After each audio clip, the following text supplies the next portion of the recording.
I will briefly summarize that I presented very briefly the historical background to the Aryan theory. How did it come into being out of, first of all, a linguistic problem of explaining the deep connections between the Sanskrit language and the European languages. This created the theory of one common race which migrated towards India and towards Europe sometime in the 2nd millennium BC, and this is more or less what the younger among you here would have learnt at school in your history textbooks, and I showed also some textbooks from Tamil Nadu, Maharashtra, Bengal, national textbooks, university level textbooks, repeating this theory again and again. And we investigated only two aspects this morning.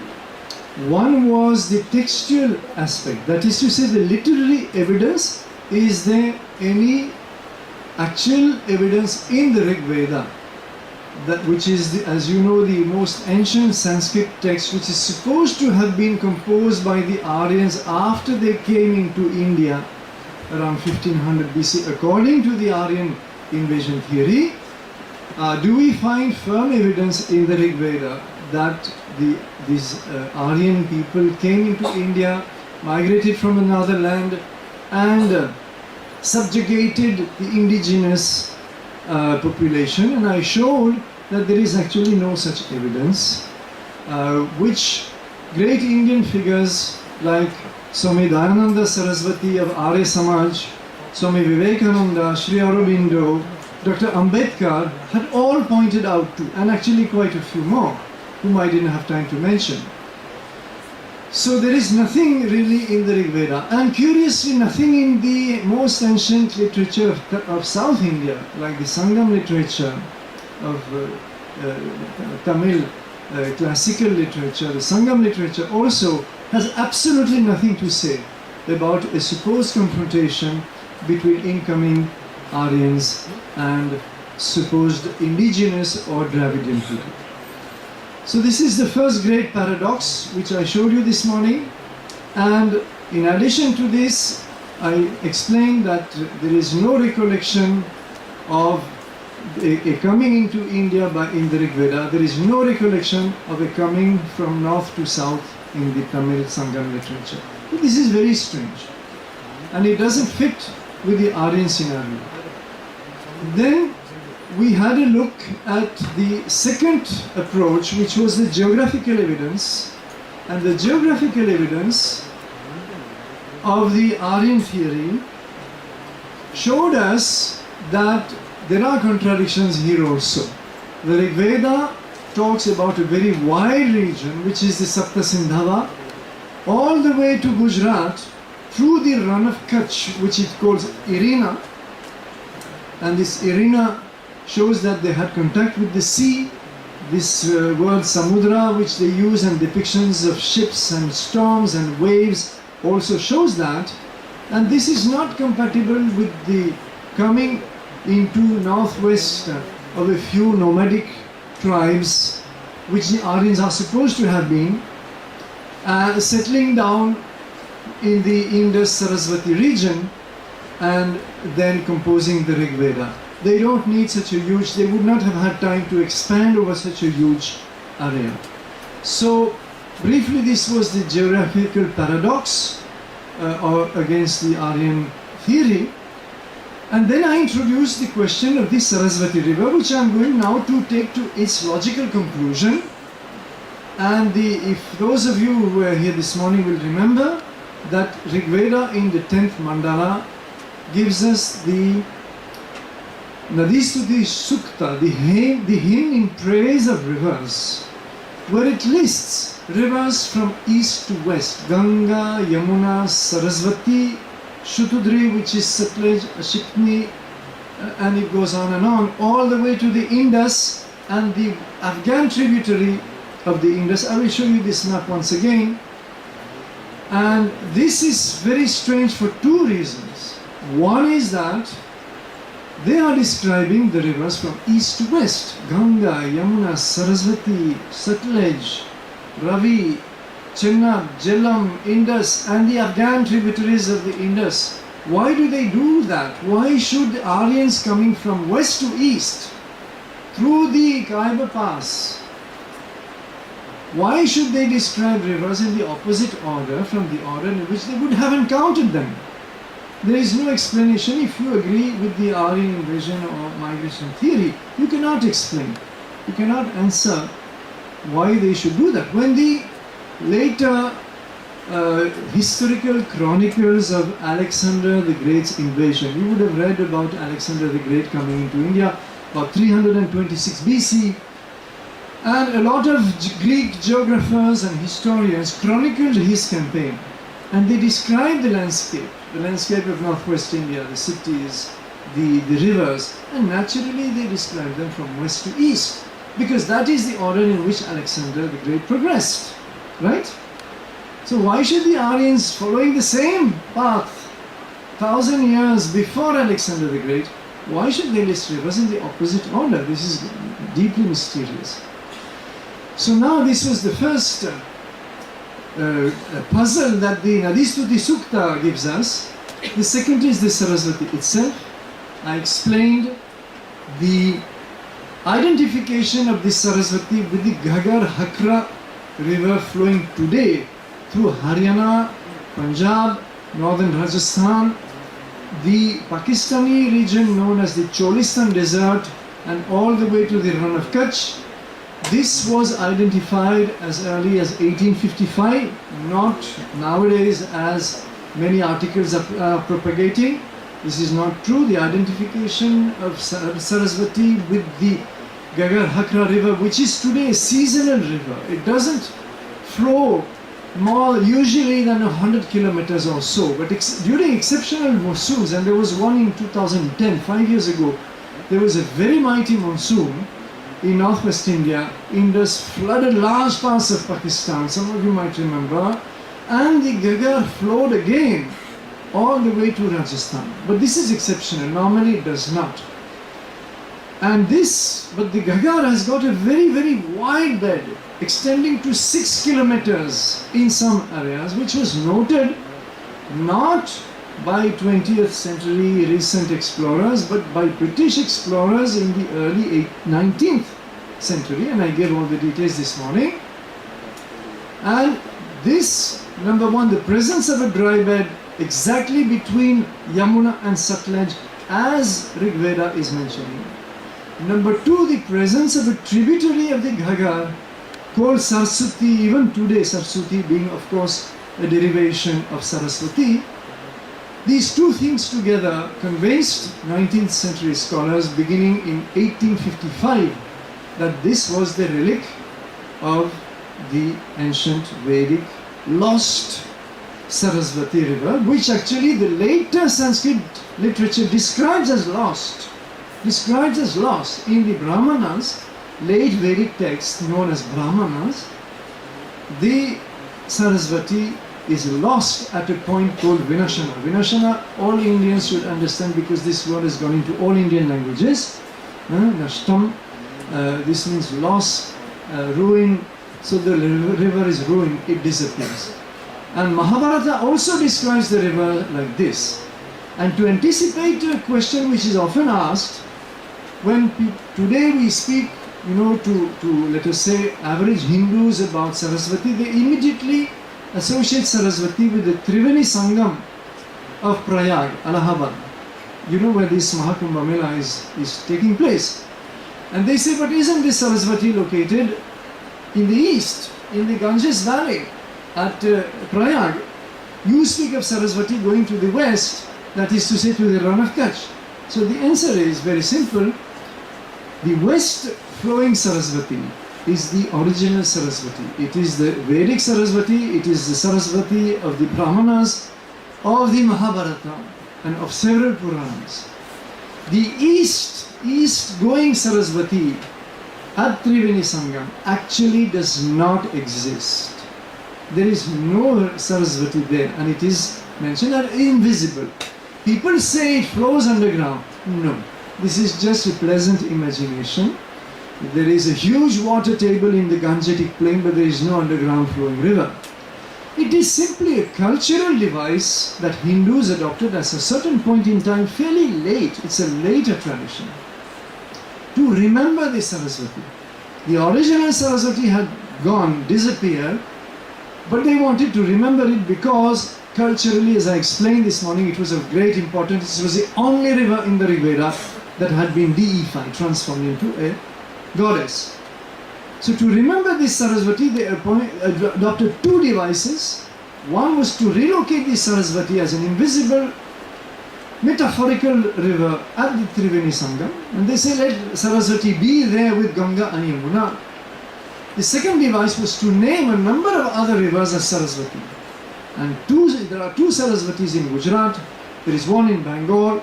There is another one in Himachal Pradesh. And even the Luni river of emerging at Pushkar in Rajasthan is also sometimes called Saraswati. So this is how they remembered the river, but these are later devices. Now, we have seen the aspect this morning of the rediscovery or re-identification rather of the Saraswati. Where was it located? And as I showed, there was a consensus reached in the 19th century itself among geographers, geologists and Indologists, Sanskritists. It is not a recent identification, and when our media writes about locating or tracing or searching for the mythical river and so on, they are just being very ignorant, and they are not taking the trouble of studying the history of how the Saraswati was rediscovered. There is nothing new about this. However, there is a new phenomenon taking place, and to understand this new phenomenon concerning the Saraswati, which has a direct impact on the Aryan theory, we have to turn to archaeology.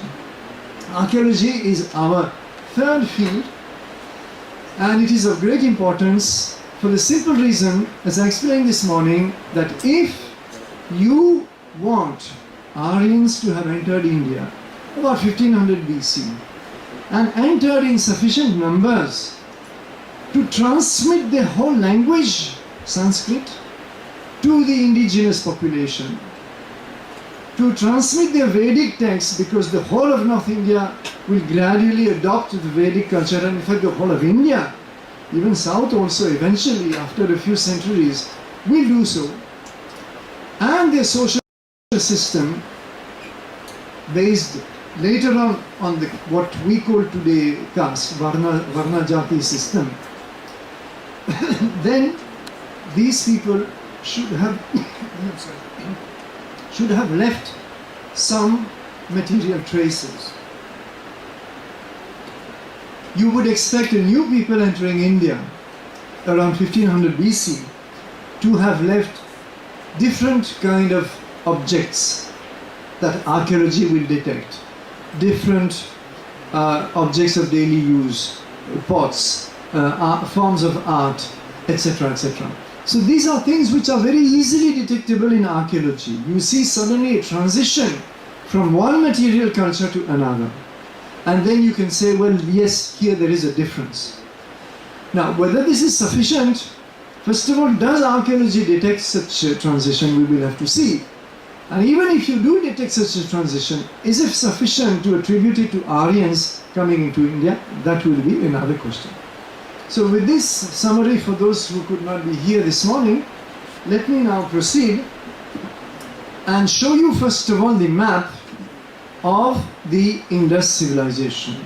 Why should we turn to the Indus civilization? Because Indus civilization, for those of you who remember a little bit about their history or proto-history in this case, emerges in the 3rd millennium BC. Actually it emerges in the 5th millennium, but in a very rudimentary form, rural form, without cities, without urban development as yet. The full-fledged urban development is in the 3rd millennium BC, from about 2600 BC, as you can see on this slide. And by 1900 BC, this is the present state of knowledge. All these dates are rigorously established through radiocarbon dating at many sites. This civilization disintegrates. The urban order, the state, the authority that is there, that controls this civilization and runs all these cities according to common standards of urbanism, of administration and so on, that collapses, it disintegrates. So we are therefore, by 1900 BC, we reach the end of the Indus civilization. And remember, some of the textbooks I showed you this morning claim, not all, but some do claim that the Aryans came and destroyed the Indus cities. So we have now to consider this, therefore, to study a little bit this civilization. And incidentally, this is one of the very useful byproducts of this study of the Aryan issue, that you end up studying many of the roots of Indian civilization. So in any case, whatever one's opinion may be at the end of the study of the Aryan problem, the gain in understanding how it all came to be what we call today India is enormous. Now you can see that we are again in the northwest of India, and incidentally this civilization develops exactly on the territory that Rig Veda calls Sapta Sindhava. What I mentioned this morning, Sapta Sindhava is the land of the 7 rivers, Indus in the west, 5 tributaries of the Indus, and Saraswati in the east.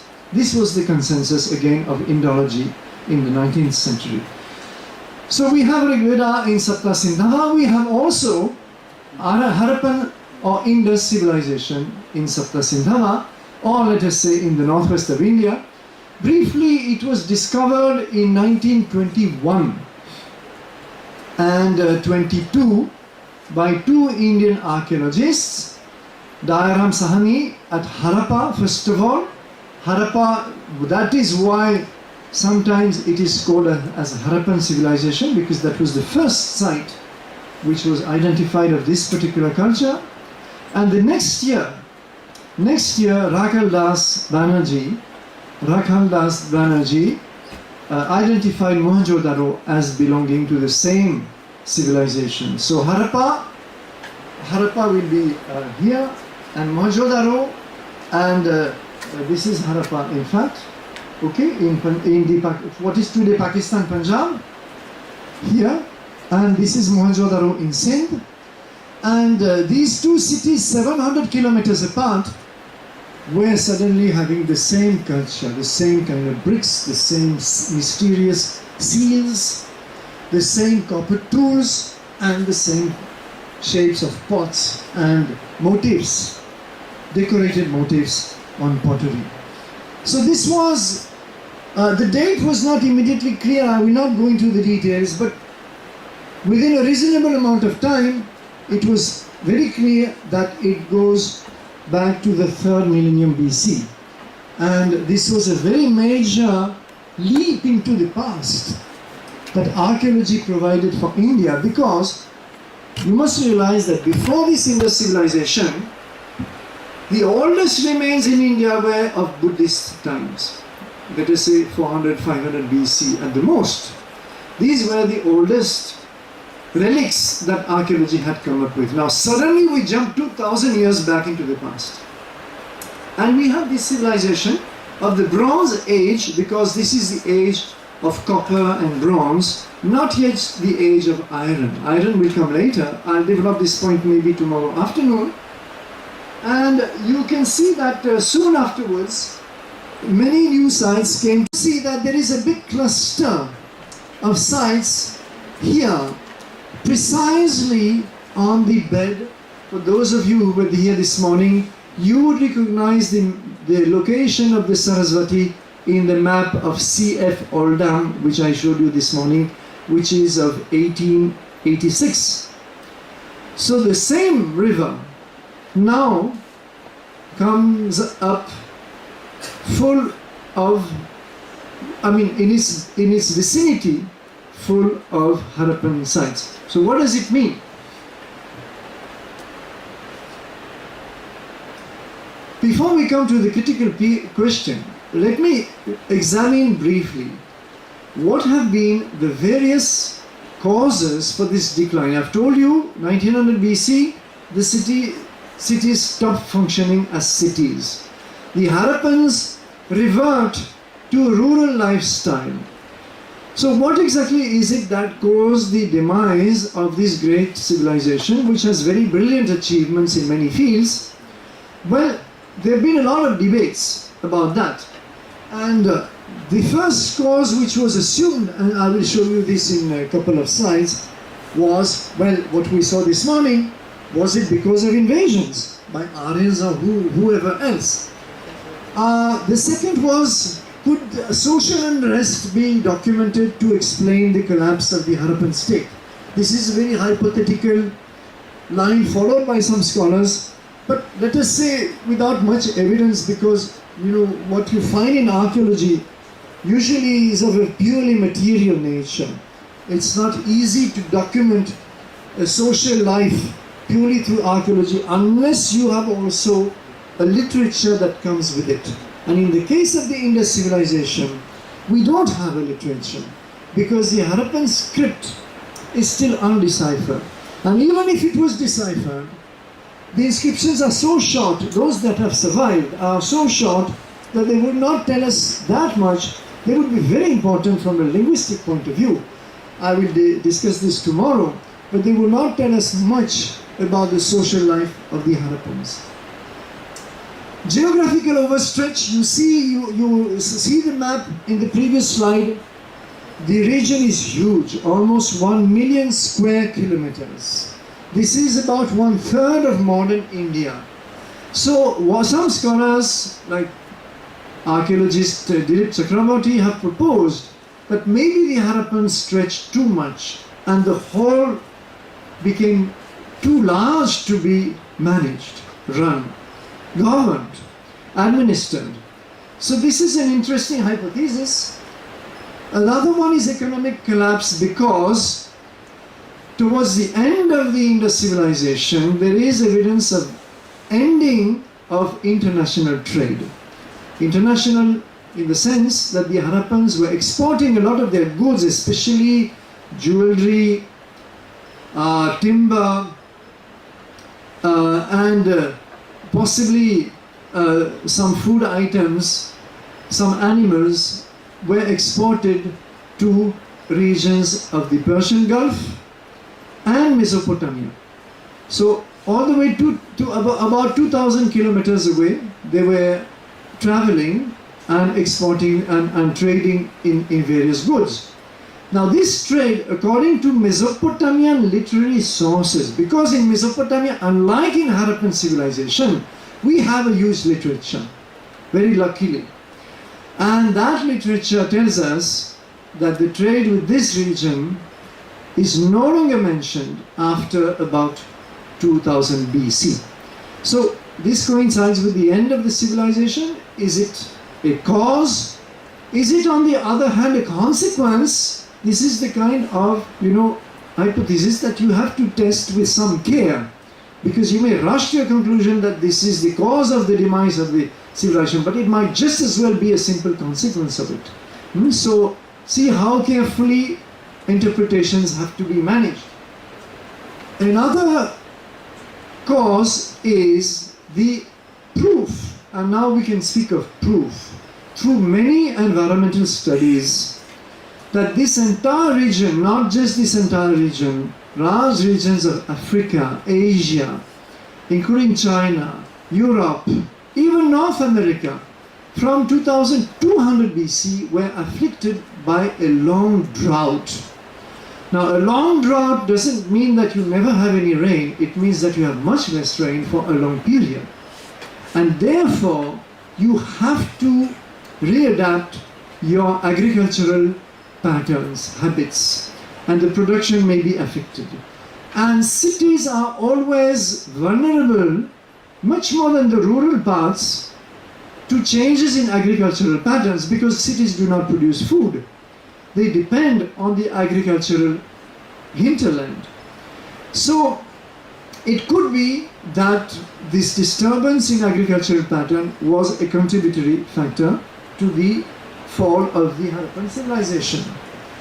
Then ecological overuse. Did the Harappans consume too much of their forests to fuel their huge brick industry, the huge pottery industry, their furnaces and kilns for metal industry, for seal making, for jewelry? All of these consumes a lot of firewood in an already degrading environment. As the previous item shows, could it be that the Harappans precipitated in a severe ecological crisis? This has been speculated by some scholars also. And finally, and here you will see that I have not put a question mark, is it that the Saraswati drying up around 2000 or 1900 BC also contributed to this decline and final fall of the Indus civilization?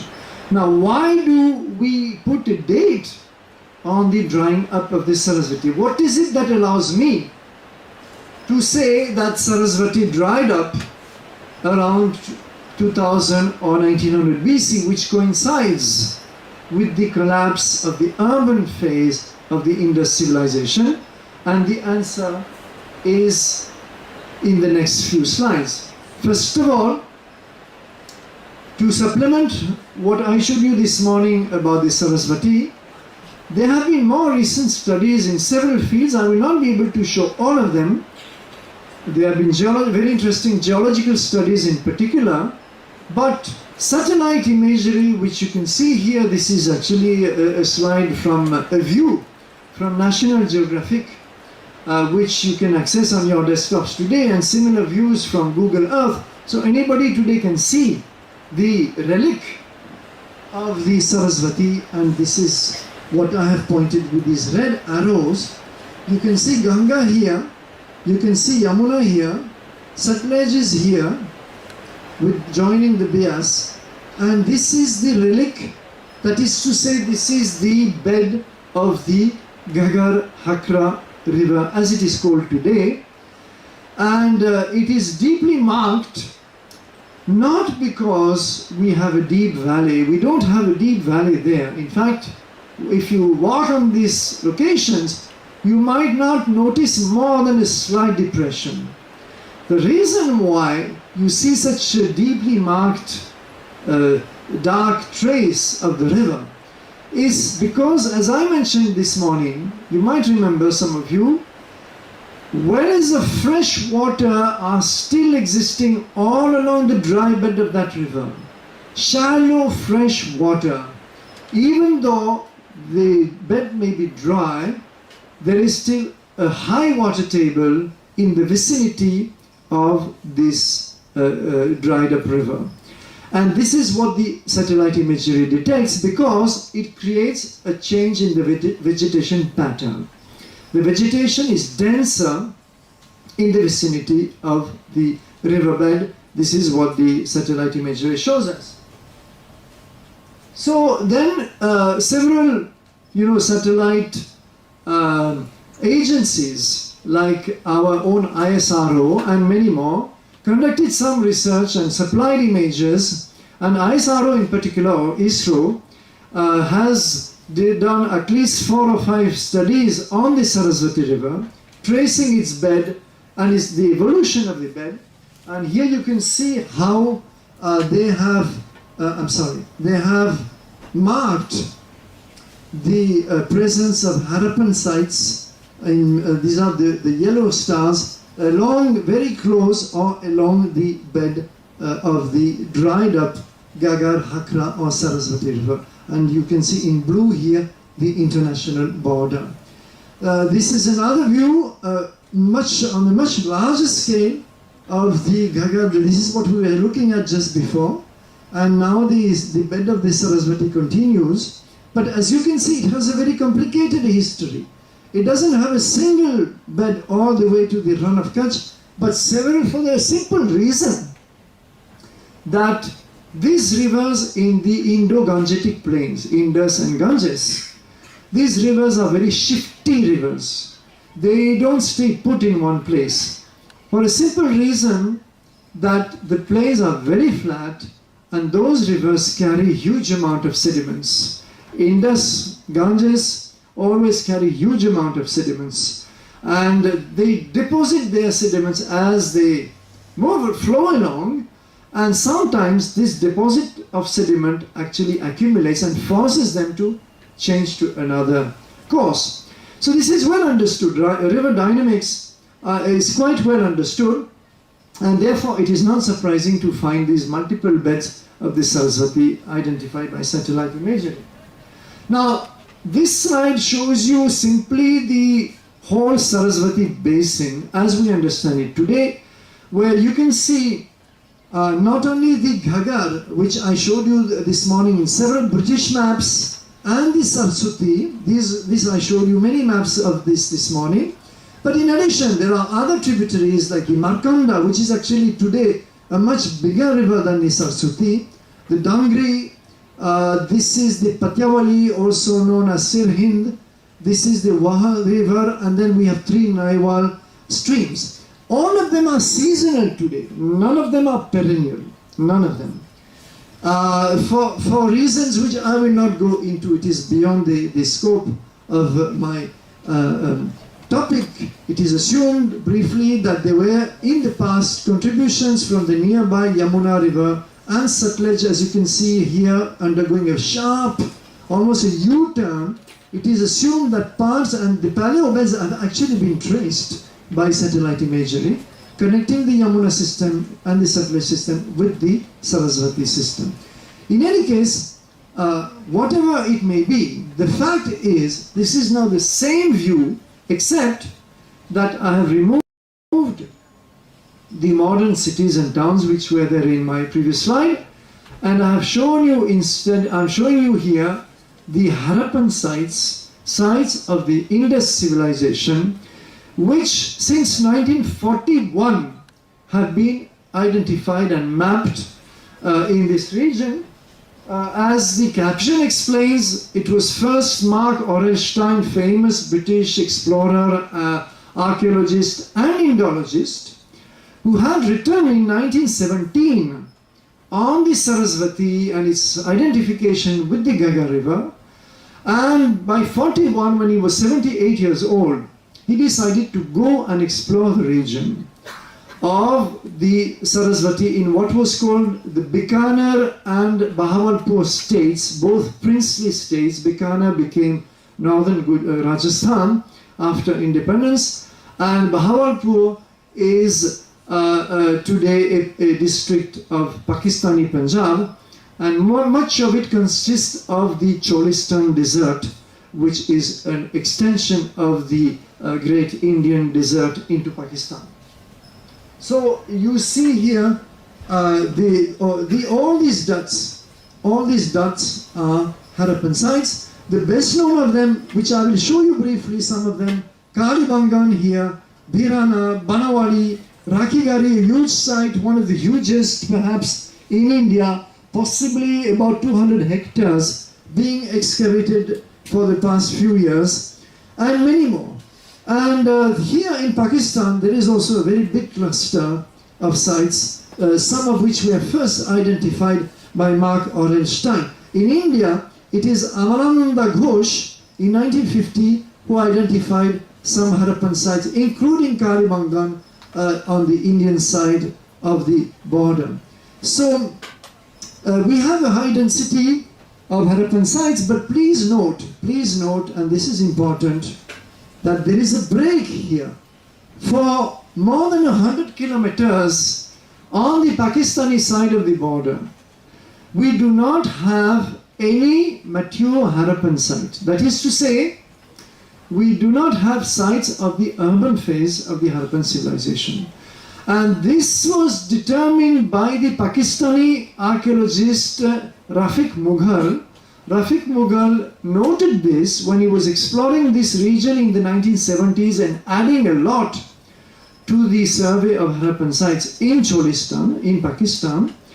And he noticed this absence of mature Harappan sites in this more than 100 kilometers, and he therefore concluded that the Saraswati or the Ghaggar Hakra had already broken up before the mature phase, before 2600 BC.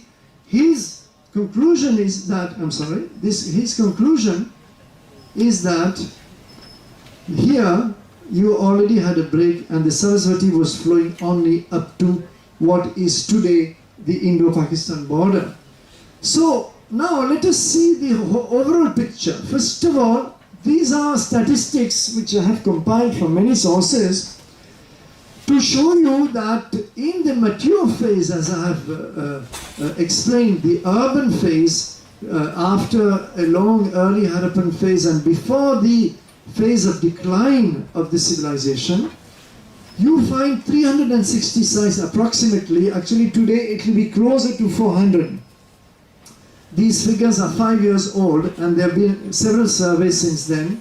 Uttar Pradesh about 32, Gujarat 310, Pakistan, all regions of Pakistan including Balochistan and other western regions, 416. If you take only the Indus Valley proper, the number of sites in Pakistan would be somewhere between 150 to 200, not more than this. So therefore, if you look at the Saraswati Valley or basin, you have actually more sites than in the Indus Valley, properly speaking. And this is why some Indian archaeologists have proposed that the terminology should be revised. And instead of Indus civilization, this civilization should be known as the Indus Saraswati civilization. This was first proposed by S.P. Gupta in 1989, and it was accepted by some archaeologists, not accepted by others for reasons which I will go into later on, very shortly in fact. But it was also accepted by a few Western archaeologists like Jonathan Kenoya, well-known Harappan archaeologist, American by civilization, by nationality, and Jane McIntosh among several others. So you can see that we cannot speak of the Harappan civilization as being centered on the Indus alone. It is centered on the Indus, on the Saraswati, and on Gujarat. Do not forget Gujarat. Now Gujarat is beyond the Saraswati basin.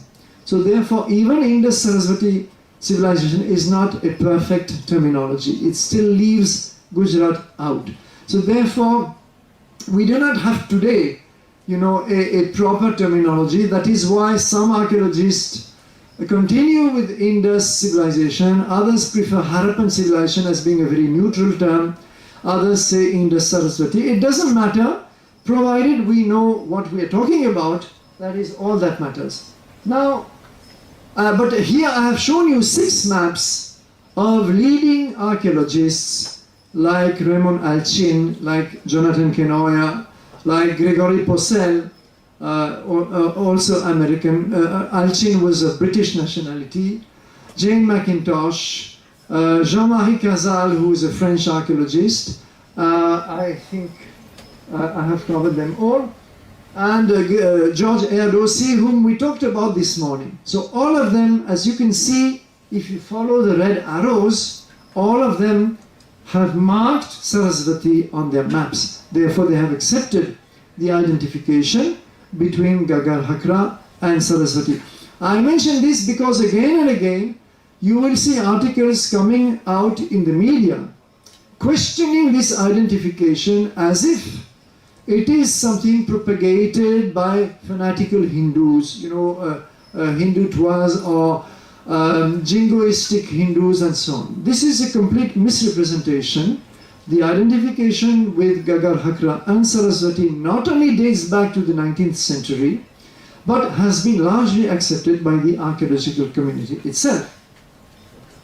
Now, the problem, let me come finally to what is the problem that the Saraswati confronts us with in the context of the Harappan archaeology. If you look at these 3 maps, what do you have at the top? The early Harappan phase. Now please look closely. This will be a little difficult for our backbenchers, but please look as closely as you can. at the settlement pattern, that is to say the dots, okay? You have to connect the dots. And what do you see in the early Harappan phase at the top, that is to say prior to the urban phase, prior to 2600 BC, you can see that more or less the dots are spread all over the map. You have the early stages cover more or less the whole region. So you have quite a few on the Saraswati, and also along this is known as the Chotang or Chitrang river, also seasonal, and this has been identified with the Drishabvati of Rigveda, which I briefly mentioned this morning. So quite a few sites here, and a continuity of sites which goes on into Cholistan. This is the international border. Now look at the mature phase. This is the map I showed you just before. No change at all. And we see that suddenly these sites here have been abandoned. There is a break. But the biggest change takes place after 1900 BC, when suddenly 1900 BC is here, and suddenly all the sites of the central basin of the Saraswati are abandoned, totally abandoned. Kalibangan, for example, is abandoned. It doesn't have a late phase. It doesn't have people lingering on, maybe reverting to rural lifestyle, not at all. It is just abandoned. And this is very clear in the archaeological record. In other regions, like in Harappa, for example, or in Gujarat, you have people lingering on in the cities. Now, it's almost amusing to see how they revert to a rural lifestyle while remaining in the cities. But the city, the urban order has collapsed. You no longer have any sanitation. The standards of constructions are abandoned. Many of the activities of trading and so on have also vanished. But they stay on as rural, almost like villagers, because you can always revert to a lifestyle of villager. Now this is what happens in this region. Look at the massive density of dots near the Shivalik hills at the foothills of the Himalayas. Look at the density. Why do we find suddenly so many sites clustering there? Actually 1,400 of them have been listed till now, possibly more today. Simply, obviously, the reason is absolutely obvious, because this is where they will find water. There will still be streams flowing down from the Shivalik hills, but these streams are small and they no longer have the strength to feed the Saraswati and to go and to flow on into Cholistan. So the whole river system has collapsed, and therefore the whole central basin of the Saraswati is now vacated. Now this is of great importance to our debate, and this simply explains what I said, and maybe you can understand why.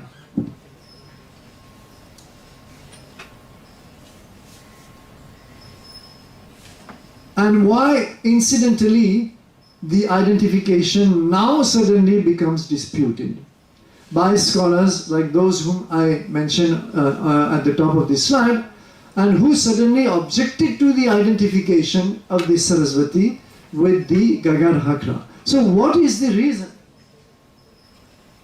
The reason is this, that remember, Saraswati is extremely important in Rig Veda. It is praised as a great river flowing from the mountain to the sea. It has an unbroken flow. It is the best of rivers, best of mothers, best of goddesses. As I said this morning, is very highly praised. It is the only Vedic river deified, transformed into a goddess. Like later on, Ganga and Yamuna and other rivers will become goddesses. But in Rig Veda, this is the only one. So this Saraswati is so highly praised, and we are told that the Aryans enter India around 1500 BC, settled down along the Saraswati by 1200 BC, And they compose the Vedic hymns, praising the Saraswati as a mighty river flowing from the mountain to the sea. But in 1500 or 1200 BC, there is no Saraswati anymore. The archaeological record is very clear that by 1900 BC or so, of course you can always say plus or minus 50 years or even plus or minus 100 years if you like, but not more than that, the river is gone. Except for some seasonal upstream tributaries, the river is gone. How could Aryans coming into India in 1500 BC have composed hymns to a river which in front of them would have been dried up? They only had a dry bed in front of them. How do you want them to compose hymns praising the river as a mighty river and so on? So there is now a complete chronological contradiction which the Saraswati confronts us with. And this is why some of these, and in fact, if you want the Saraswati to be really unbroken as the Rig Veda was saying, then as Rafiq Mughal pointed out, you have to go even before the urban phase, because the first break is noticed about 2600 BC. So this is why scholars like Romina Thappa, Shirin Ratnagar, Suraj Bhan, who passed away recently, Irfan Habib, Rajesh Kochar and many others, suddenly stood up. And even though some of them, especially the first three of them in fact, had earlier accepted the identification of the Gagar Hakra with Saraswati in writing, in many of their writings, and I've given the references in my book, suddenly they woke up when the chronology became clear, and it became clear in 1984, by the way, through publication of a big book in 1984, and then they said, well, in that case, this cannot be the Saraswati. You see? So they wanted to maintain, instead of revising the Aryan migration theory, and instead of saying, well, in that case, maybe the Aryans didn't enter India, or maybe they entered India earlier, or whatever. Instead of revising the invasion or migration theory, they decided to stick to it, and instead to say that in that case, this river, which since the 19th century had been identified by generations of scholars with this Saraswati for the very powerful reasons which I explained this morning, cannot be the Saraswati. This was their contention, and they tried to answer the question of the Saraswati in two different ways. One was, and this is in particular Irfan Habib, one was to say that in the Rig Veda, the Saraswati is purely mythical. It is a river in the abstract, he wrote. It is not a real river. It is so highly praised that it should not be taken to be a real river. This is what Irfan Habib proposed. Unfortunately, it doesn't work. It doesn't work because there are many very physical descriptions of the flow of the river in the Rig Veda. The flow is unbroken, it is impetuous. Even the source of the Saraswati breaking through the hills is described. And remember the Nadistuti Sukta, Imam me Gange Yamune Saraswati Shutudari and so on. Why should you locate Saraswati between Yamuna and Satluj? If it is a mythical river, it doesn't work. So this has not convinced many people, and therefore there has been a second attempt reviving an old 19th century theory which one or two scholars had proposed without much conviction, and anyway without succeeding in convincing the scholarly community, was to revive a theory that there is a river called Harakwati in Afghanistan, and this river would have been the original Saraswati river. Obviously the two names are cognates, they are linguistically connected, and this was the original Saraswati of the Aryans before they moved into India. And the Saraswati in the Rig Veda is only the second Saraswati. This is the theory which they made up. You can always make up as many theories as you like. If you want to build up an argument, you can always make an argument. But you should make sure that it fits with the facts. And in this case, it does not. It does not because, as I mentioned this morning, Rig Veda never mentions a homeland outside of the Sapta Sindhava. So if the Aryans had had an original Saraswati to which they were so attached that they would have transferred the name to a river in India, they would definitely have left some clues about the memory of that original Saraswati, and they did not do that in any of the mantras of the Rig Veda. Second point, let us assume that I am an Aryan entering India in 1500 BC. I have left my original Saraswati behind me in Afghanistan, and I want, because I am attached culturally to it, I want to transfer the name of that river in Afghanistan to some river in India. Am I going to transfer the name to a dry bed? Or rather, should I not transfer the name to the first river that I am going to encounter in India, and which is Indus, Sindhu? It is the Indus, if that theory was correct. It is the Indus which should have been named Saraswati, not the Gagar Hakra. Why should they transfer the name Saraswati to a river which was dry or reduced to absolute insignificance? It doesn't stand to reason. So this is how we've had in India many theories which unfortunately are never debated very rationally, because there are too many political ideologies behind the arguments, and I'm afraid that many of our scholars are not interested in serious academic debate. They are more interested in scoring ideological points. And this is the attempt here. But it doesn't work. It doesn't work because it is not supported by the text of the Rig Veda.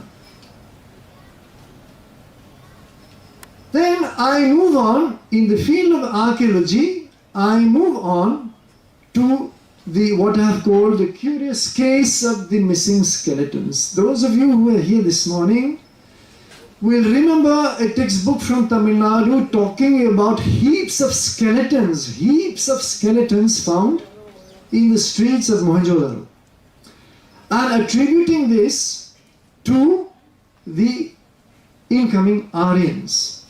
Now, it is not their own idea. I will show you the idea comes from the great archaeologist, British archaeologist Mortimer Wheeler, who was called to India in 1944 to revive the Archaeological Survey of India, and who did outstanding work to revive the Archaeological Survey. But he had also his own theories, and he was a military man. He was fighting in the Second World War as a major in the British Army in North Africa when he was called to India. And you see, scholars are always influenced by the milieu, the environment in which they move. This is absolutely natural. It cannot be helped. And Mortimer Wheeler started seeing a lot of military developments in the Indus civilization which nobody had ever noticed before, because probably they were not there. And I will not go into the question of the fortifications and so on. This would take too much time. But what he saw is that a number of skeletons, not heaps of skeletons. This is a pure invention of our Tamil Nadu textbook writer. There are no heaps anywhere. But what he saw was that 33 skeletons had been found scattered in different streets of Mohenjo-daro.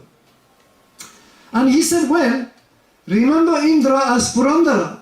I mentioned him this morning. Indra as Purandara, destructor of forts. Now he said, what better illustration can we have than this, as the Aryans destroying the Harappan fortresses. It is true that the Harappan cities are fortified, most of them. They have fortifications. So he imagined that the Aryans came, smashed the Indus cities. This is what the two pictures of these Tamil Nadu textbooks were also trying to represent, if you remember them. Smashed the Indus cities, slaughtered a number of Harappans, and you have the proof here. And he was also able to detect some signs of injuries on the bones. And he said, what better proof of the massacre do you want? And he said with a metaphorical flourish, he concluded his article in 1947 by Indra stands accused.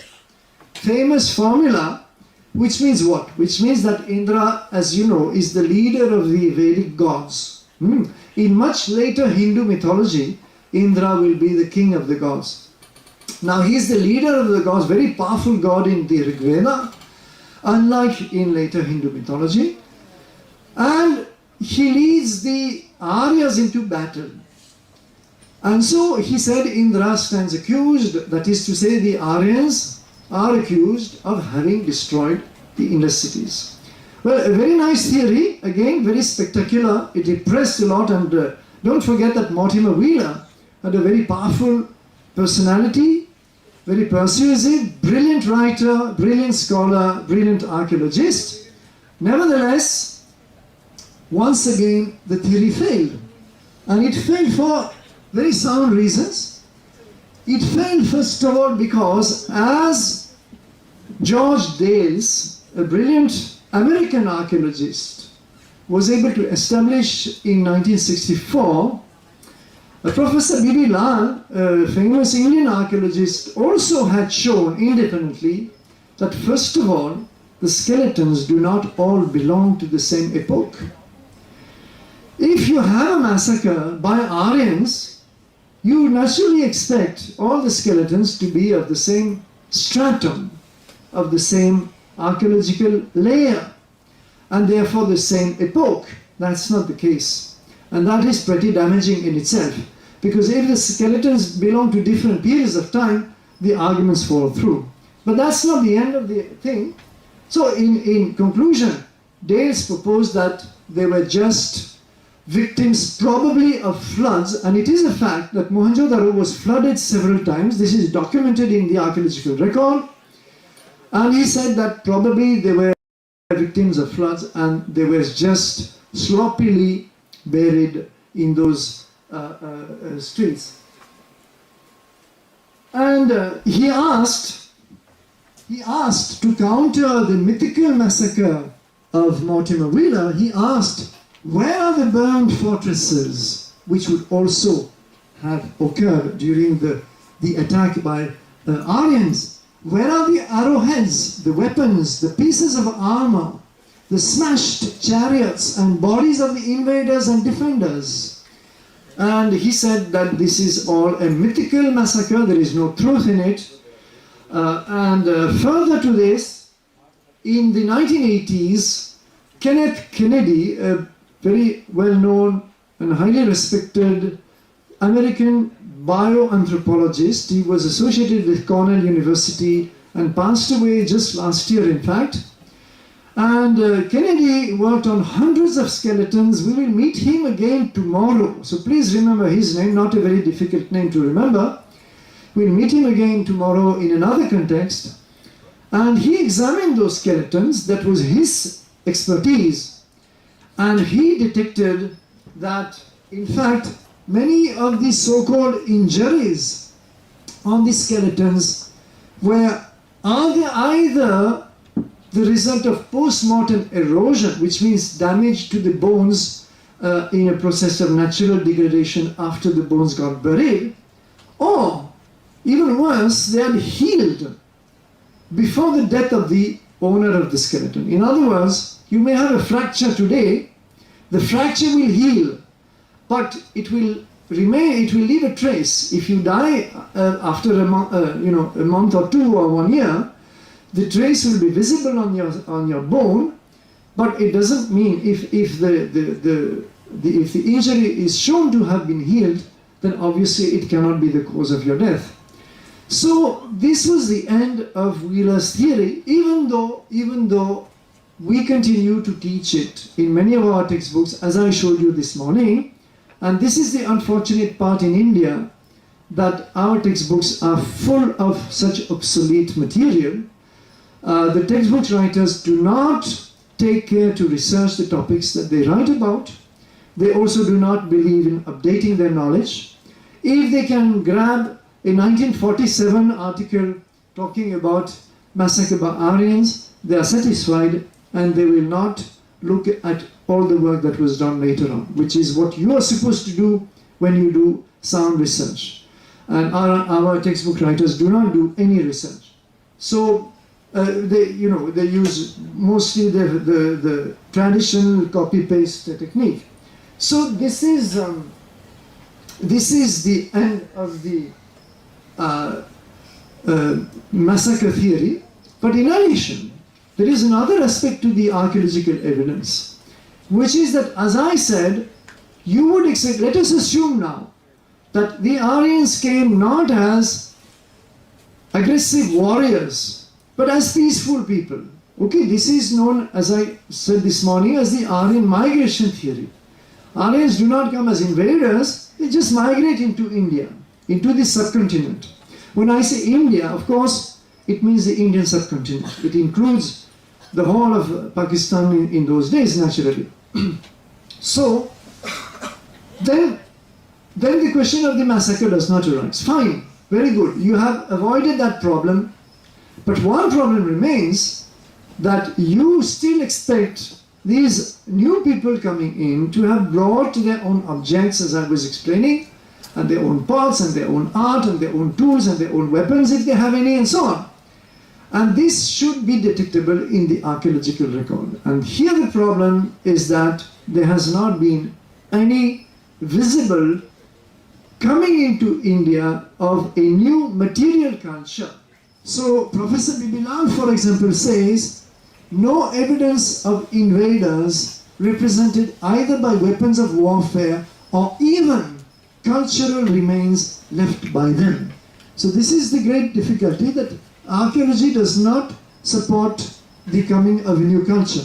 So Jonathan Mark Kenoyer, American archaeologist whom I have already mentioned, says that there is no archaeological evidence for invasions or mass migrations into the Indus Valley between the end of the Harappan phase, about 1900 BC, and the beginning of the early historic period around 600 BC, when the Gangetic civilization will emerge in the Ganges Valley. That is the civilization which will give rise to the Mauryan Empire and later to the classical Indian period and so on. So that starts from 600 BC or maybe 800 BC, doesn't matter. So he says that between the two civilizations, Indus civilization, which ends about 1900 BC, Gangetic civilization, which begins about 700 or 600 BC, there are no signs of invasion. And then there is the problem also, let us note, that in any case, the Aryans could not have had any contact with the Harappans, because if you accept the Aryan migration theory and that they would have come perhaps around 1500 BC, in any case the Harappan civilization was gone 400 years earlier. So the question of contact between supposed migrating Aryans and Harappans does not arise in the first place.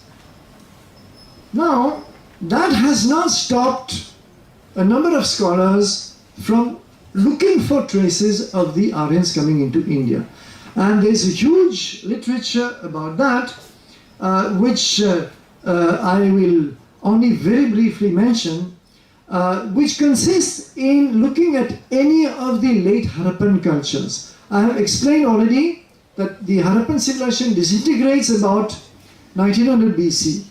Now what happens to the Harappans? It's not that they die, they don't die, they are there. They simply move to places where there still be water, where they can still resettle, follow a rural lifestyle, and they can do very well. People can do very well in a rural context. As long as there is water, you can do very well. You don't need cities, you don't need a high state of civilization. If it is not sustainable by the environment or for whatever reason, you can still have a very decent rural lifestyle. There's no problem about that, and this is what the late Harappans did. So some of them, as I showed, moved towards the Shivalik hills, Haryana and so on, Others moved towards the Aravalli Hills. Others in Gujarat actually stayed because there was no water issue there, and so on. So they scattered on the landscape, and this is what you see. These are the late Harappan cultures. This is also called by American archaeologists as localization era because the cultures become localized. They no longer interact with each other. The trade networks, especially the long distance trade networks, collapse. They stop functioning, and therefore all these cultures become much more local. So for example, here you have a culture which I'm going to spend 1 or 2 slides about, known as the cemetery age culture. After a cemetery, called cemetery age for historical reasons, at Harappa, and this culture is fairly extensive. Then you have the Jukar culture here, you have the Rangpur culture or late Harappan culture of Gujarat, and many more. There is a Swat, Gandhara grave culture in the Swat valley here, and so on. So all those cultures exist, and one after another, archaeologists have tried to identify each of them with the incoming Aryans.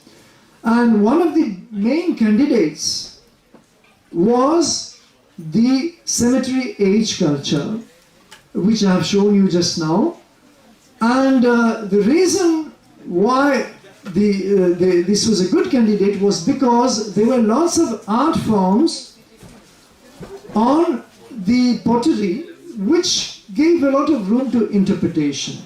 So for instance, Gordon Child decided, he was probably the first to do that, famous Australian archaeologist, in 1934. He said that this cemetery age culture, which of course is a late Harappan culture, it is not, keep in mind, we have behind us, we have left behind the mature Harappan phase, and this culture, he says, may belong to the Aryan invaders because there are some differences between it and the preceding mature Harappan culture. Kosambi, D.D. Kosambi, the founder of the Marxist historiography in India, in the 1960s also proposed that this was undoubtedly Indian. The Raymond and Bridget Alching, two highly respected British archaeologists, wrote that they felt tempted to associate it with the arrival of the Indo-Aryans.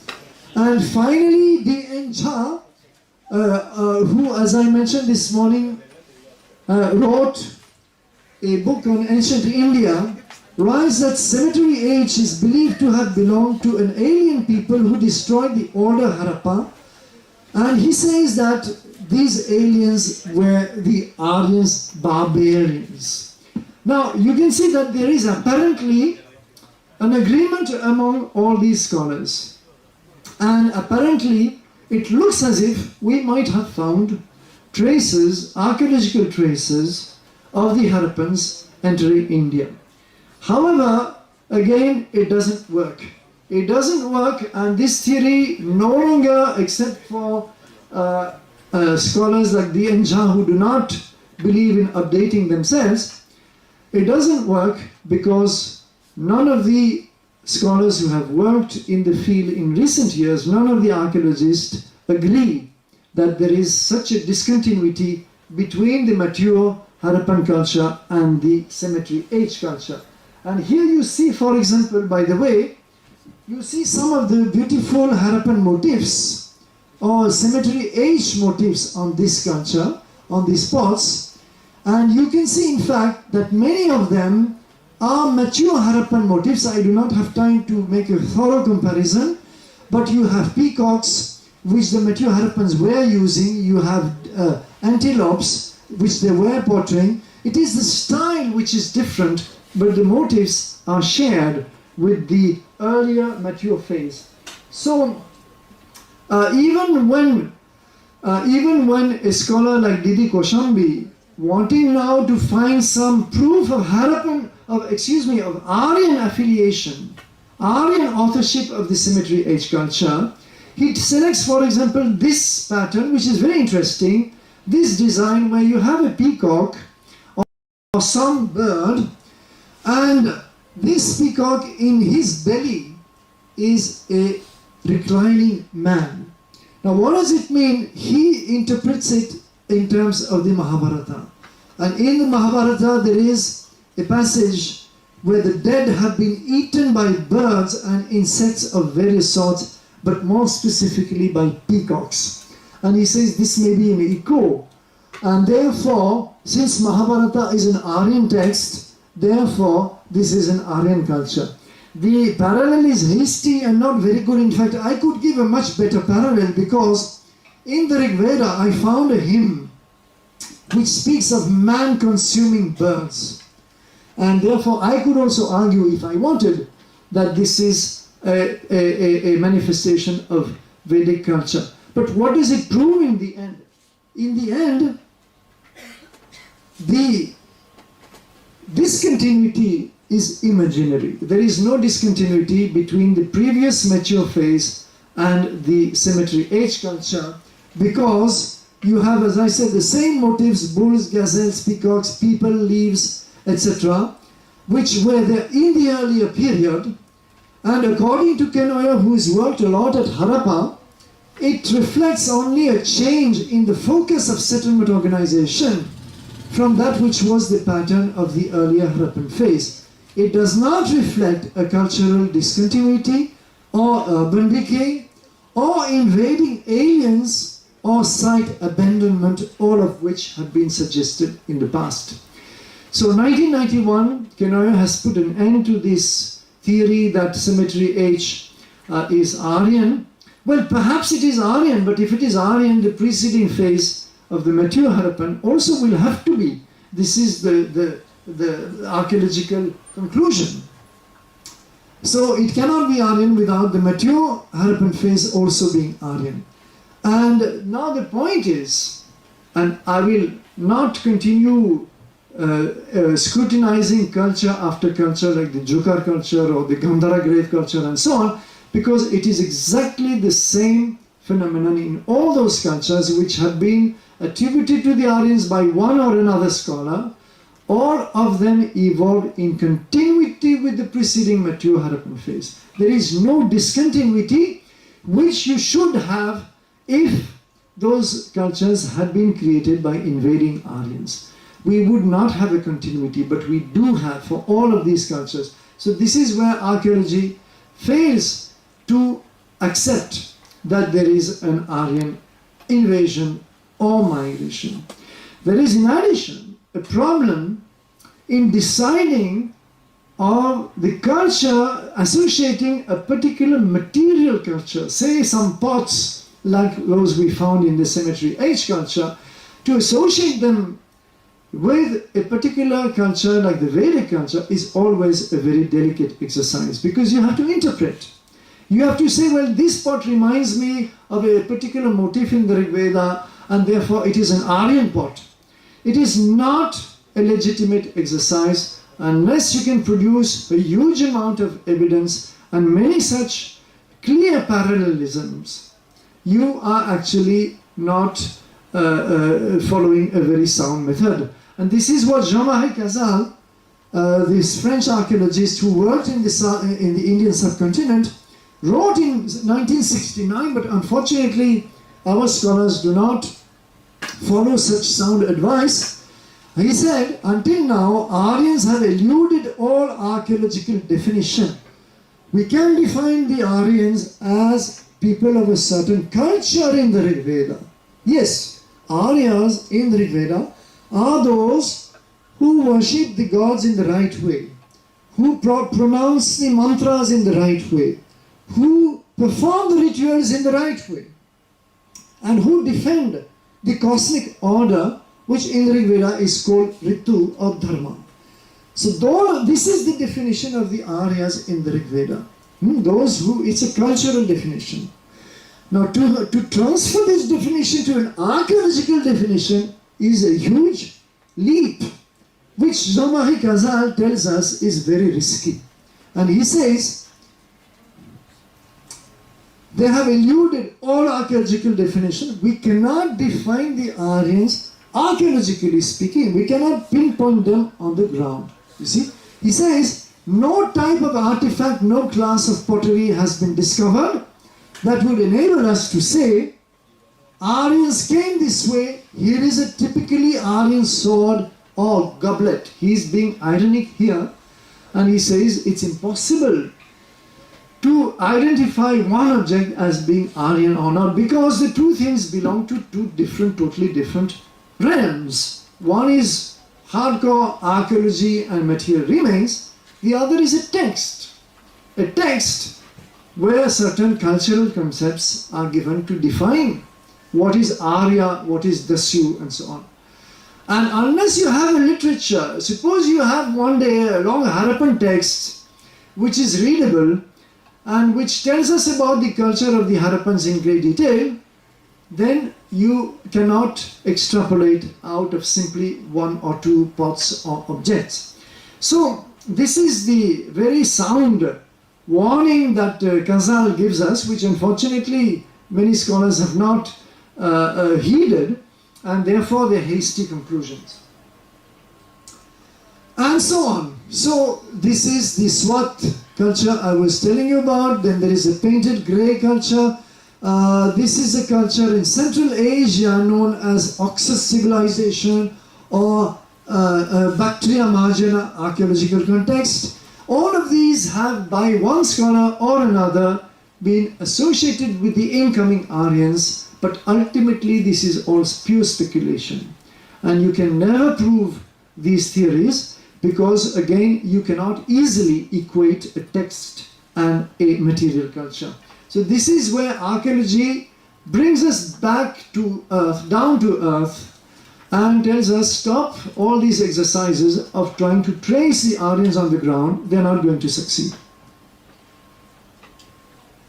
Now there is nevertheless one counter argument, and I think I will I'll take a few more minutes to close this part on archaeology, which is important. I will be brief. This is the argument of the horse, because those who propose or who defend the Aryan migration or invasion, even though there is now no archaeological evidence left for it, they propose a counter argument. They say, well, maybe archaeology cannot prove that there was an Aryan invasion, but it can prove that Indus civilization was not Aryan, and therefore the Aryans came after. Okay, this is the argument. How does it work? It is based on the horse, and they say that Rig Veda constantly mentions Ashwa, hundreds of times. The horse is an important animal in the Rig Veda, and it is glorified and so on. And it is even, some of them say, it is central to Vedic culture. Central to Vedic culture. This is actually a matter of choice. The one animal which is undeniably central to Vedic culture is the bull. It is the bull who is always used to praise gods. For example, if you want to praise Indra or Surya, you say Indra the bull, the mighty bull. You never say Indra the mighty horse. So anyway, let us not quarrel between the horse and the bull. The point is, certainly Ashwa occurs many times in the Rig Veda. Whether it is central to Vedic culture, I will come back to it. Secondly, they say there are no horse remains in the Harappan civilization. There's been huge controversies about that, huge and very heated. And they will say that anyway no horse bones have been found, and the horse is not depicted on the Harappan seals. So therefore the Harappans didn't know the horse. And since they didn't know the horse, it cannot be a Vedic culture. And here I am putting back the two images from Tamil Nadu textbooks, which I showed this morning already, and which propose, of course completely imaginary, propose to depict the Aryans coming into India, one driving those horse carts for whatever worth they are. So therefore the Aryans are horse-centered, the Harappans are not horse-centered, therefore the Aryans must have come after the Harappan civilization. That is the argument, and it seems to be so logical and so powerful that many people are convinced that therefore, yes, in that case, we have to accept that Aryans must have come into India and introduced the horse into India later on, after the fall of the Indus civilization, and therefore it does show that there must have been an Aryan migration. This is how the argument goes. Now, when you scrutinize such arguments, you find that they are much more shaky than they are seen. It is a well-packaged argument, no doubt, but it is very shaky in fact. First of all, lots of archaeologists have disagreed about the presence of horse bones in the Harappan settlements. And in fact, quite a few, 12 Harappan sites have had bones of horses certified by very eminent archaeozoologists, as they are called. Archaeozoologists are experts in the bone remains of animals in ancient contexts, you see. So they will tell you immediately that this is a goat and this is from an elephant and so on. They will be able to identify the fauna, the ancient fauna, with great expertise. So we have 12 sites, I have listed them in a paper, where we have competent archaeozoologists saying this is the horse, the true horse. Now this is, and even not just in Harappan context, but sometimes in pre-Harappan context and Neolithic contexts. So therefore, it is not true that there is no presence of horse remains in the Harappan civilization.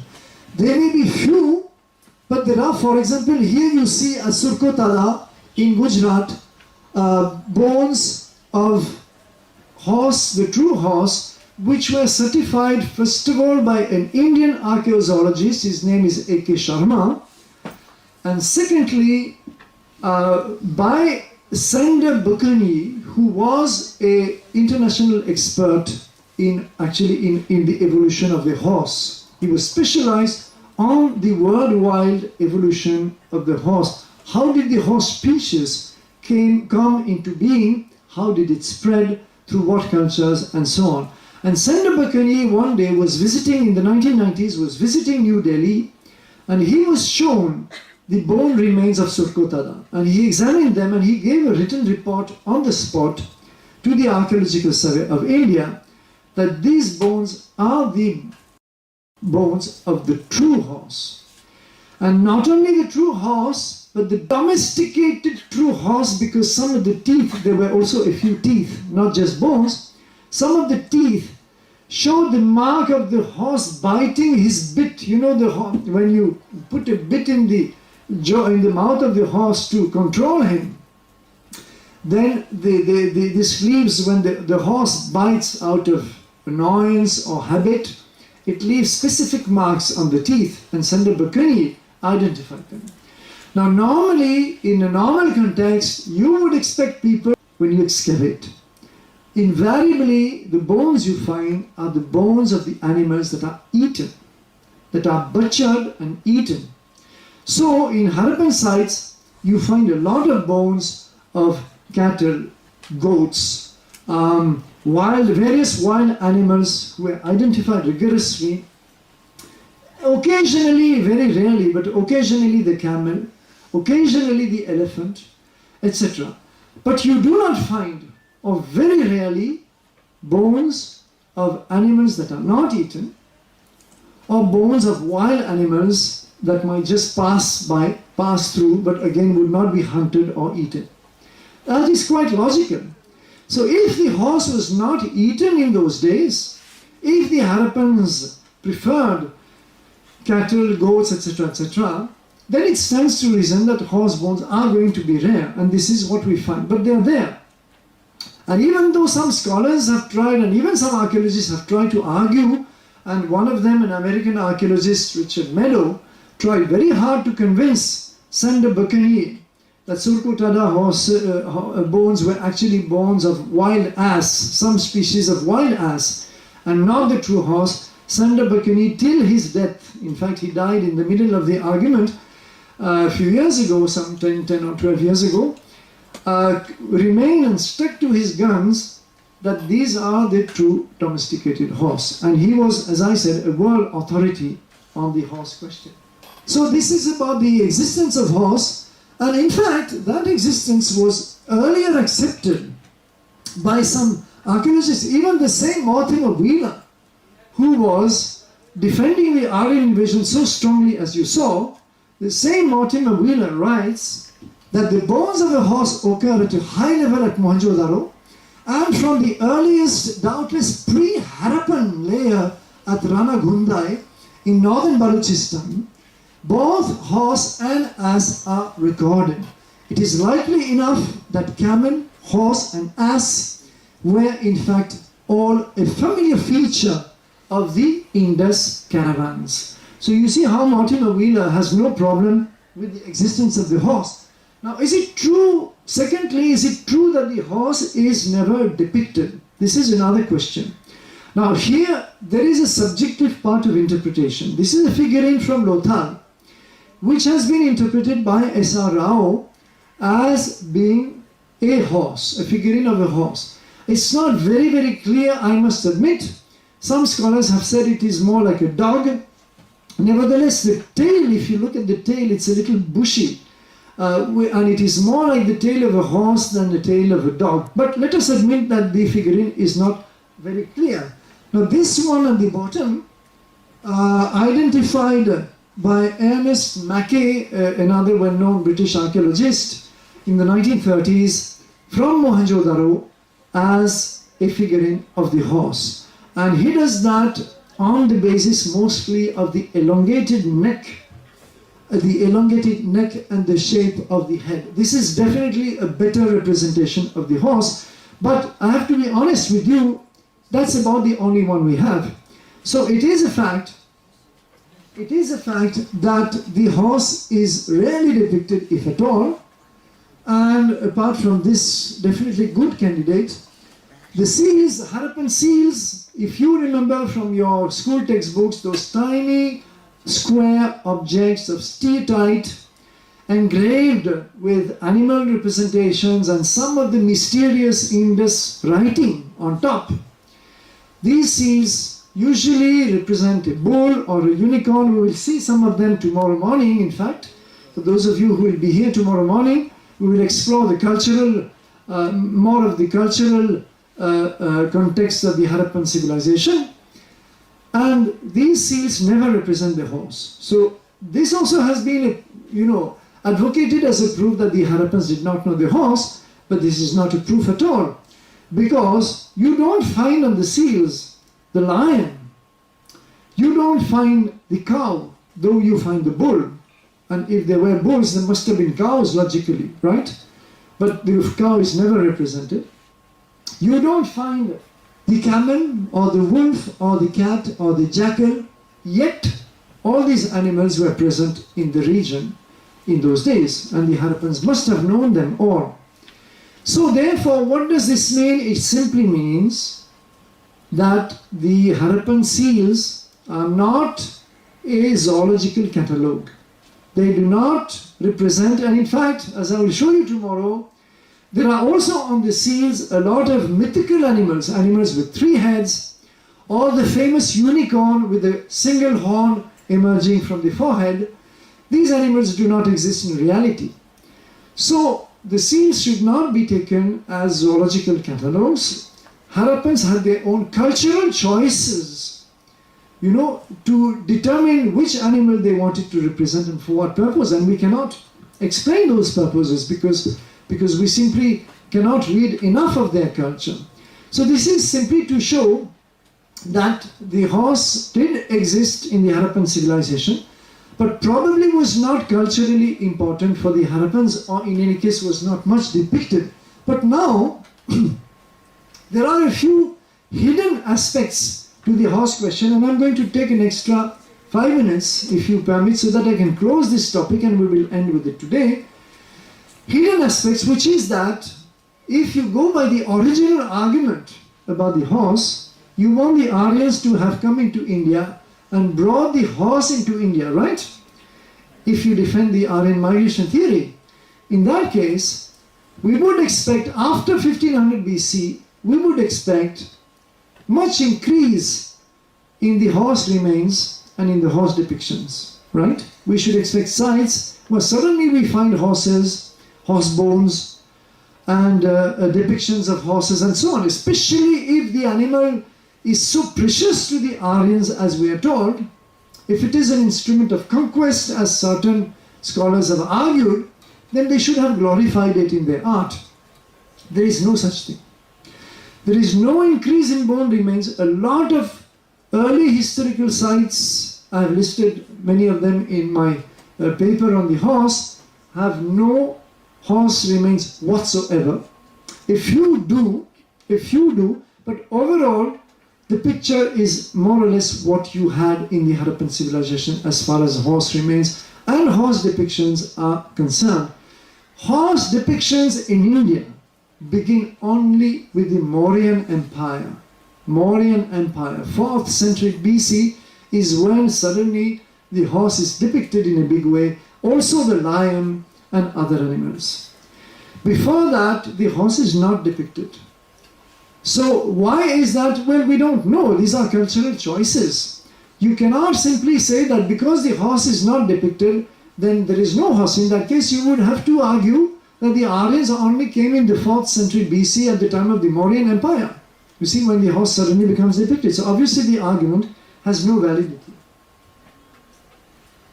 Then there is another very important point which is never discussed. Never. I have not seen it discussed anywhere. In fact, this is my own finding, which I published already in a few papers. And it is this, that we are told that the Aryans mention the word Ashwa repeatedly, which is true in the Rig Veda. It is very true. And that therefore this is a typical Aryan animal. Some scholars say this is the Aryan animal par excellence. It is the horse. Well, you will be surprised to find that the Dasyus, the so-called enemies or adversaries of the Aryans, were kinds of creatures of darkness, as I showed this morning, demons perhaps. Anyway, whoever they were, even if they were real people, they also have Ashwa. They also have the horse. And therefore, the horse is not a particularly Aryan animal. Even chariots are associated with Dasyus and Dasas and Panis, non-Aryan elements of the Rig Vedas. So if Ashwa is to be taken as a critical cultural marker, then it is equally a marker of the Dasyus, of the indigenous population. So the whole argument falls flat in any case. And there is a last point, which is, what is the meaning of Ashwa? Now, Ashwa apparently means the horse, and all the translators will translate as horse. But this is not so sure. In 1914 or 15, before the Harappan civilization was discovered, and therefore before our whole argument here, Sri Aurobindo pointed out that Ashwa in Rig Veda very often does not refer to the physical animal, but to a concept of speed, power, energy. And among many other examples, he gives this example of a hymn to Ushas. Ushas in Rig Veda is the dawn. And she is praised, of course, the dawn is praised in many ways. She is praised in one of the form is Gomati Ashwavati. Right? Gomati Ashwavati. Now, Go is the cow. Ashwa is the horse. And therefore, you find English translators like H.H. Wilson in the 1850s or Ralph Griffith in the 1880s and 90s translating this Gomati Ashwavati as, O dawn, full of cows and horses. Right? But Go means cow, it also means the light. And this is standard Sanskrit. You please open any Sanskrit dictionary like Moni Williams. Go also means the light. Now, if we accept what Sri Aurobindo tells us, that Ashwa refers mostly to speed, power, energy, of course it also means the physical animal sometimes, no doubt about it. then we can legitimately translate this Gomati Ashwavati as O dawn, full of light and energy. Now, which do you prefer? It is your choice. And you see now the difficulty in interpreting and translating ancient texts like the Rig Veda. Do you want the dawn to be full of cows and horses, or do you want the dawn to be full of light and energy? You have to decide. If you decide the second, which to my mind is far more rational, then the whole argument that Ashwa or the horse animal is central to Vedic culture needs to be re-examined. It is not valid anymore. So I hope you have seen how I can show that apparently simple and devastating argument like no horses in Harappan civilization, therefore it is pre-Vedic, and therefore the Aryans must have come after, is actually so shaky, because every part of the element, when you scrutinize them closely, doesn't work. So we need to look at the Rig Veda afresh. And lastly, I will close with this. The British anthropologist Edmund Leach, who in the 1990s, 1990 to be precise, wrote a very devastating critique of the Aryan myth, as he calls it, the Aryan scenario, actually wrote, I will not read the quotation, you can read it for yourselves, that from an anthropological point of view, the way the Veda is depicted in the way the horse, Ashwa, is depicted in the Rig Veda, does not at all point to a widespread animal. On the contrary, it suggests that the real Vedic society, in the Vedic society, horses and chariots were a rarity, ownership of which was a mark of aristocratic or kingly distinction, a rarity. He says, from an anthropological reading of the Rig Veda, in the Rig Veda, the horse would be a rarity and not a common animal. If it was a rarity, this is exactly what we find in the Harappan civilization, that the horse was a rarity. It was not very common, but there we have sufficient remains of horse bones in at least 12 sites to say that the animal did exist, and therefore the whole contradiction now is removed.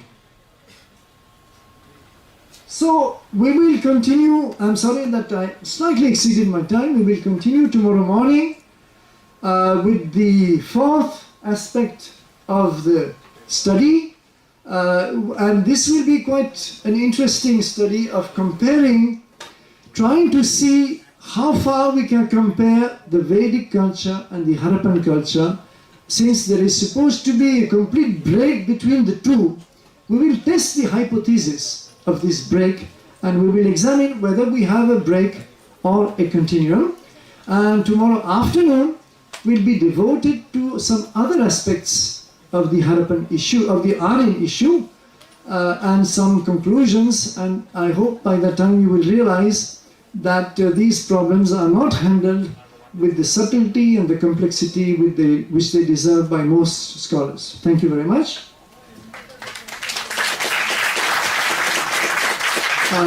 Those who want to leave are free to leave. If a few of you wish to stay on and ask some questions, I'm at your disposal. I have no deadline.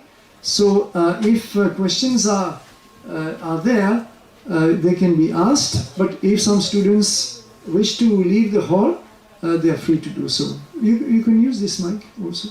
I don't need it anymore.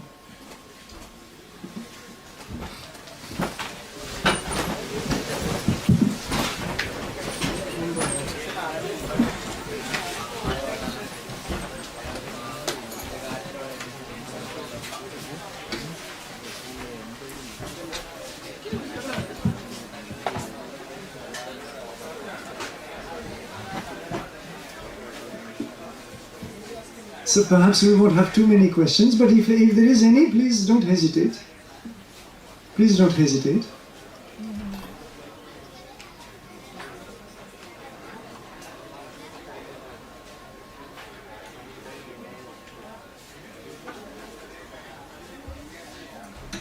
So in that case, I think we will...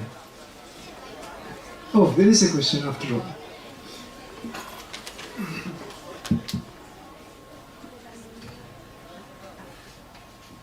So from your historian archaeologist, so do you think that what we are learning in our high school history and all are totally absurd, wrong? Totally would be a little extreme to say, and it also depends on what textbook you will be referring to. The NCERT textbooks are slightly better used, in CBSE schools. Slightly better, though they have also some problems in my opinion.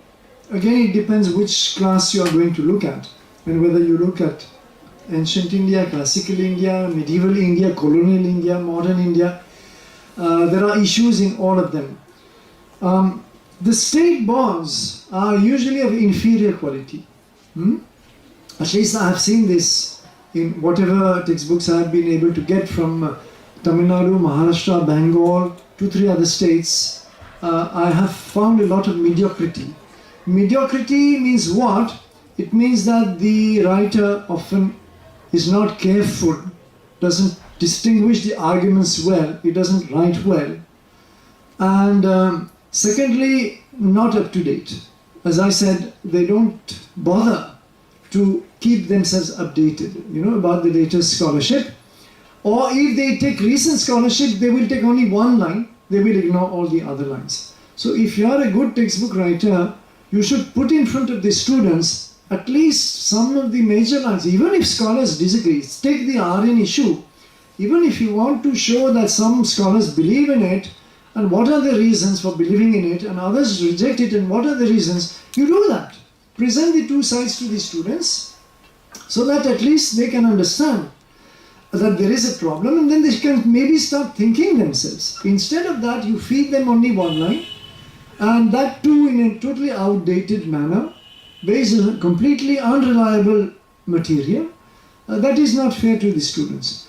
So there are problems, yes, in all periods of Indian history. I will not go over the other periods now today, maybe some other time in future, but certainly I am not satisfied with the general level of history textbooks in India. There is a huge need of progress, and also a need to change the way we look at history. You see, the way history is taught is too boring for the students. Most of them cannot relate to it. They cannot understand, why should I learn about all these kings and dynasties and wars and so on. You see, it doesn't mean anything to them. Instead of this, there should be more emphasis on the culture, on the evolution of the culture, on the life of the people, and something, and also on the local history. What do you know about the history of Kollam, for example? You see, what was Kollam like 300 years ago, 1,000 years ago? Do you know anything about that? Of course you don't. So there should also be a big element of local history, in my opinion. So there's a big need of change, both in content and in pedagogy. Thank you, sir.